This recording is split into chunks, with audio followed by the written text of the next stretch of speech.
I had my headlight burn out. My driver's side headlight.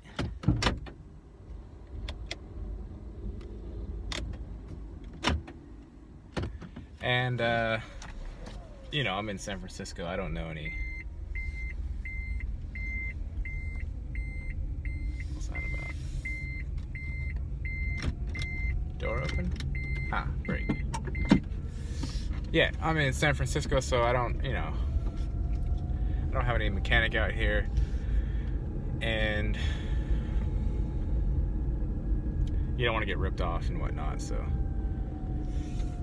But I did a Google search, and the first one that came up was this place right here, Tams Auto. And they had over 4 out of 5 on Yelp with like 75 ratings, so I figured at the very least they wouldn't steal the car or something like that. And so it ended up being $75 to replace 2 bulbs in one of the headlights. And I know I maybe could have done it myself if I had been home, but I'm not home, so.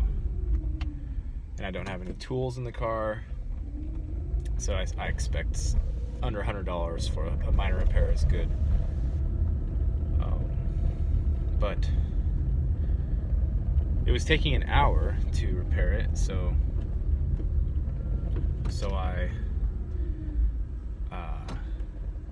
I went for a walk, you know, and we're right here by this Presidio golf course, and it's a super nice day outside.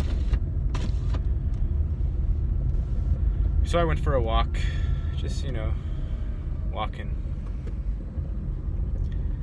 And I went and climbed up the little spot. There's like the road, and then there's a golf course up above the road, maybe 20, 30 feet above the road.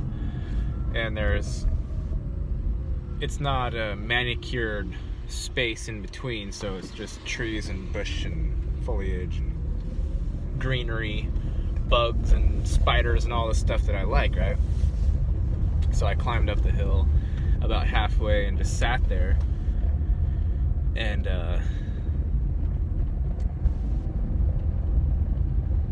as the sun is, you know, shining straight on, and I just sat and enjoyed. And I just remembered. I remembered back to what it was before this thing came in that makes us not be present. And it's not one thing, it's a whole bunch of things, but it's a thing that comes in and takes your attention away from your moment. And your moment, like I've said, and as you know, is the only thing that exists. The present moment is everything, right? Just imagine it out. And that's the ironic part, like, to imagine out the present moment that's going on everywhere in the world at the same time, you have to get away from the present in order to go into the imagining. So it's kind of a weird, like, hyperspace quantum thought process to understand exactly. And you don't understand exactly. Our minds can't fully comprehend how all this works. But it does work, and it works in the present. All these cliche things like the present moment is a gift. That's why it's called the present. All those things, they're all true. And I just remembered what it felt like to be in a natural space without having this mental parasite thing sucking away the energy from the present moment. And I see the money creation system as a large part of that.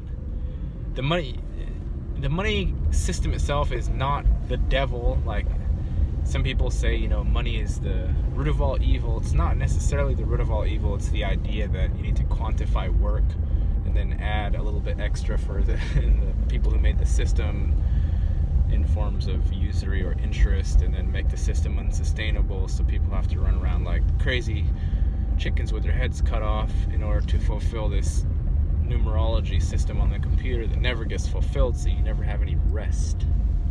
That's more what I see it as. And I'm not even saying having that system was a bad thing. And we're exploring. We're always exploring. No matter, and yes, we explore into bad areas, we explore into torture, we explore into all kinds of nasty things. That's what consciousness does. We explore selfish things. You know, sometimes we get pain and suffering and violence. We play Frankenstein. Sometimes we get Frankenstein monsters, right? So I'm not calling out a boogeyman here. I'm just reminiscing on what it felt like to be really enjoying like a natural space. Like as a child, you know, I would be outside with whoever digging holes. We would dig holes and we would just make things. We would just play. We would make paths to our bicycles, like around the house. We had this house in Madera Rancho, so we would make a path. There was already a sidewalk around there, but we'd put like little obstacles and things to go around, and we make ramps, and we would just go around the house, round and around and around and around. I don't know how many times. We weren't counting, but for hours and hours straight, we could just go around in this circle and be happy as clams. However happy clams are, you know. If they were decently happy, we were happy like them. And the only constraint on us was basically our own balance, so we didn't fall off, and the parental constraints, like if there was chores or schoolwork, or if we had to be in for dinner. That was it. And it wasn't complicated. Like, those constraints weren't complicated. Like, the way we've made our money system to be, we've made a simple thing, which is just quantifying energetic exchange, into a complex matter by calling the bits by hundreds of thousands of different names, and they're all just bits of quantified energy. It's not anything special. But due to our thinking that money was something special or something other than it is, which is simply a representation of energetic exchange, it's not that complicated, and it's easy to see that it's being abused in its current form, you know. But just imagine, like, pre all these things that constantly pull you out of the present, what that felt like, you know. It's like a taste. The moment has a taste, or it's like unbothered. And I want to emphasize that, at least for me, it wasn't something special. Like, being in that totally free state, it wasn't like, oh my god, this is heaven, or this is amazing. No, we were just kids, like, digging holes and climbing trees and going in circles. You know, we weren't even like the happiest people in the world. You wouldn't say like, oh, like, look at those guys, they're the most happy bicycle riders you've ever met. No, we're just, it's a certain space. It's an uncluttered mental space. You're not thinking about anything. You're just like, you're going on your bike, or pushing a skateboard, or bouncing a basketball, skinning a knee, you know? And it's so simple. It's timeless is what it is. It's timeless. And then at some point in your life, you find out about money, and then all of a sudden your mind is thinking about the bank account, and your mind has all of a sudden determined that that's the most important thing ever, whether there's like numbers in your bank computer or not. It's, you know, it's a strange thing.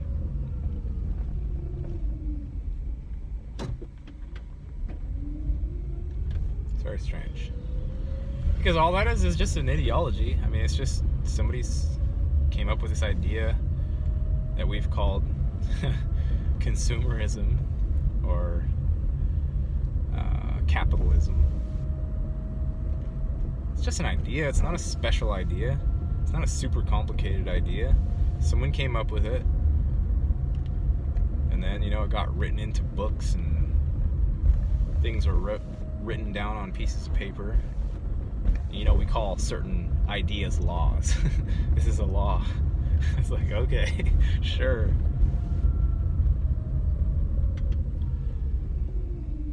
mean, laws can be stupid. Laws can be decent, but they can also be just dumbest thing imaginable. But you can still get in trouble for them, so to speak. But like I was telling Lauda, this is a dream. This is a dreamscape. It's not a big, solid, serious thing. It's a dreamscape. So, in a dreamscape, generally speaking, you don't want to just like go around in the same exact pattern daily, fall asleep, have the same exact thought pattern, maybe the same dreams even, I don't know, and just repeat that forever and ever, and basically look forward to your death and look forward to like making it to a nicer dream space. You know, like this dream space isn't that bad. I know they talk a lot about war and terror and all these things on the news, but if you shut that shit off and just like walk down your sidewalk and just like look at the people, I mean, whatever, who cares what even labels you yourself have put on them, even if you've called them robots, you call them NPCs, you call them this, that, or the other thing. You constrict yourself with every word that you put on everything. Just walk around wordless. Interior of the mind, walk around wordless. Catch glances that people get, you know? You can catch like a whole fragrance of a person just with a glance, but only if you're paying attention. You have to be paying attention to that person. And to be paying attention to that person, you can't be in projection land, thinking about your bank account or what you're going to do in 10 minutes or 15 minutes or 3 hours or tomorrow or when you're going to graduate, or whether girlfriend's going to be mad because you don't know how to make dinner, you don't know how to make whatever complicated vegan dish she asked you to concoct, so you're stressing on how to become a master vegan chef in 2 hours. Any of those things that bring you out. And it's, of course, the most subtle thing possible. Trying to determine between what's a projection and what's the present moment is nearly impossible unless you're really attentive and you've made that your goal. Like, for this particular day, I'm gonna be very, very watchful on whether I'm projecting or whether I'm staying present. Very watchful. Maybe I'll have like a timer every 5 minutes. It goes beep, beep, beep, and then I just ask, oh, am I present or am I projecting? You know, you just start becoming more mindful. And really, I mean, all of this stuff isn't that complicated. It's just not.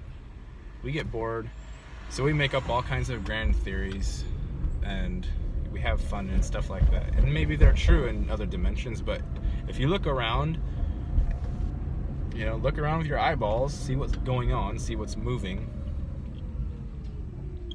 If you see something bad happening, maybe go investigate and, you know, add that to your mental state. But if it's just normal things like birds are flying and chirping and cars are driving around and someone's doing their laundry, like, you just have to realize that whatever it is that you're describing as far as all these external things, they're fantasy until you're actually like somehow witnessing them in the present. If you're not actually somehow witnessing them in the present, other than something you've read online or a book or something like that, then they truly are not part of your reality. They're in your imagination.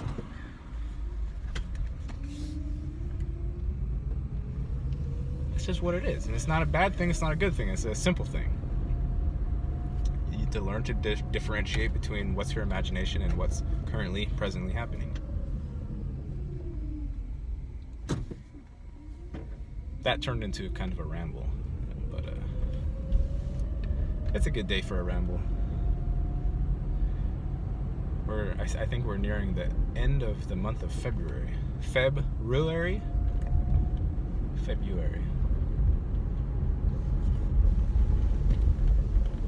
Who knows?